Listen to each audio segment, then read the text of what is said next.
पुष्पों की माला शोभा देती है, और जिन भगवान शंकर के मस्तक पर चंद्र और कंठ में मुंडों की माला पड़ी हुई है, जो माता पार्वती दिव्य वस्त्रों से तथा भगवान शंकर दिगंबर वेश धारण किए हैं, उन दोनों भगवान भवानी शंकर को नमस्कार करता हूँ। कैलाश पर्वत के सुंदर शिखर पर माता पार्वती जी ने श्री महादेव जी से पूछा, हे महेश्वर, मुझसे आप वह गुप्त से गुप्त वार्ता कहिए जो सबके लिए सब धर्मों से भी सरल तथा महान फल देने वाली। हे नाथ, यदि आप भली भांति प्रसन्न हैं तो आप उसे मेरे सन्मुख प्रकट कीजिए। हे जगन्नाथ, आप आदि मध्य और अंत रहित हैं, आपकी माया का कोई पार नहीं है। आपको मैंने किस भांति प्राप्त किया है, कौन से व्रत तप या दान के पुण्य फल से आप मुझको वर रूप में मिले। श्री महादेव जी बोले, हे देवी सुनो, मैं तेरे सन्मुख उस व्रत को कहता हूँ जो परम गुप्त है। जैसे तारागणों में चंद्रमा और ग्रहों में सूर्य, वर्णों में ब्राह्मण, देवताओं में गंगा, पुराणों में महाभारत, वेदों में साम और इंद्रियों में मन श्रेष्ठ है, वैसे ही पुराण और वेद सब में इसका वर्णन आया है, जिसके प्रभाव से तुमको मेरा आधा आसन प्राप्त हुआ है। हे प्रिय, उसी का मैं तुमसे वर्णन करता हूँ, सुनो। भाद्रपद भादव मास के शुक्ल पक्ष की हस्त नक्षत्र संयुक्त तृतीया तीज के दिन इस व्रत का अनुष्ठान मात्र करने से सब पापों का नाश हो जाता है। तुमने पहले हिमालय पर्वत पर इस महान व्रत को किया था, जो मैं तुम्हें सुनाता हूँ। पार्वती जी बोले, हे प्रभु, इस व्रत को मैंने किस लिए किया था, यह मुझे सुनने की इच्छा है, सो कृपा करके कहिए।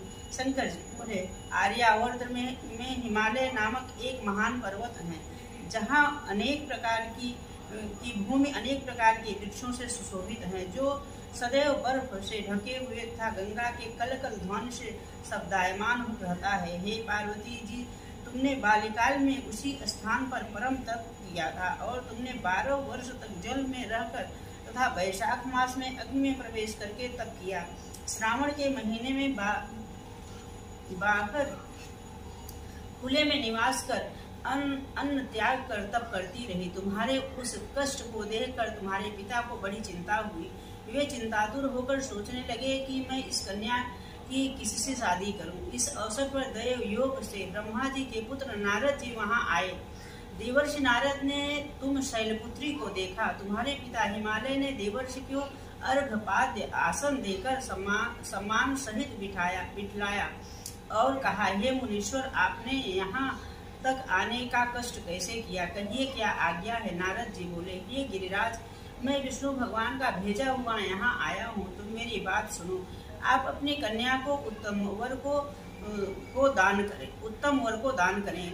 ब्रह्मा, इंद्र, शिव आदि देवताओं में विष्णु भगवान के समान कोई भी उत्तम नहीं है, इसलिए मेरे मत से आप अपनी कन्या का दान भगवान विष्णु को ही दे दें। हिमालय बोले, यदि भगवान वासुदेव स्वयं ही कन्या का ग्रहण करना चाहते हैं और इस कार्य के लिए आपका आगमन हुआ है, तो वह मेरे लिए गौरव की बात है, मैं अवश्य ही उन्हें दूंगा। हिमालय का यह आश्वासन सुनते ही देवर्षि नारद जी आकाश में अंतर्ध्यान हो गए और शंख चक्र गदा पद्म एवं पीताम्बरधारी भगवान विष्णु के पास पहुँचे। नारद जी ने हाथ जोड़कर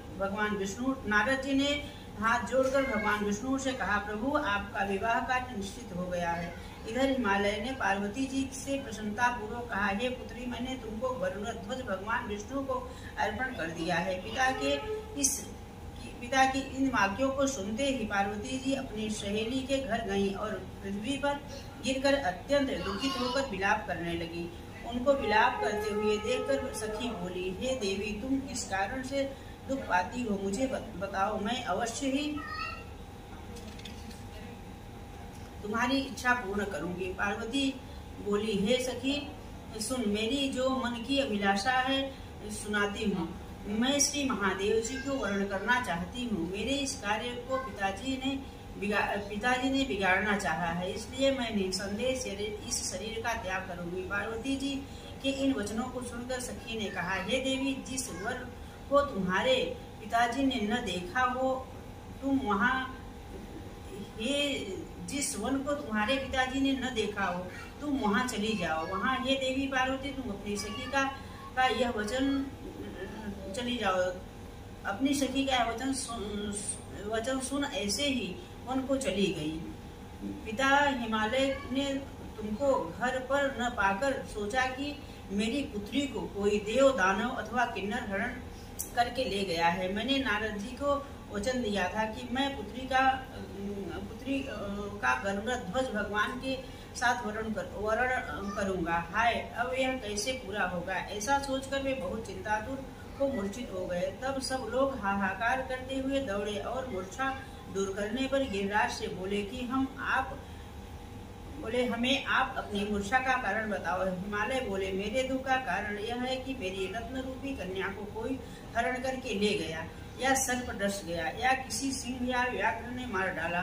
वह न जाने कहाँ चली गई, उसे राक्षस ने मार डाला है। इस प्रकार कर गिरिराज दुखित होकर ऐसे कांपने लगे जैसे तीव्र वायु के चलने पर कोई वृक्ष कांपता है। तत्पश्चात हे पार्वती, तुम्हें गिरिराज साथियों सहित घने जंगल में ढूंढने निकले।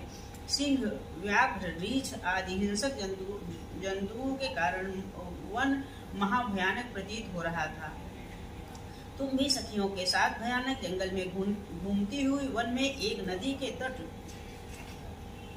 पर एक गुफा में पहुंची। उस गुफा में तुम अपने सखी के साथ प्रवेश कर गई, जहां तुम अन्न जल का त्याग करके बालू का लिंग बनाकर मेरी आराधना करती रही। उस समय में भाद्रपद मास के हस्त नक्षत्र युक्त तृतीया के दिन तुमने मेरा विधि विधान से पूजन किया तथा रात्रि को गीत गायन करते हुए जागरण किया। तुम्हारे उस महान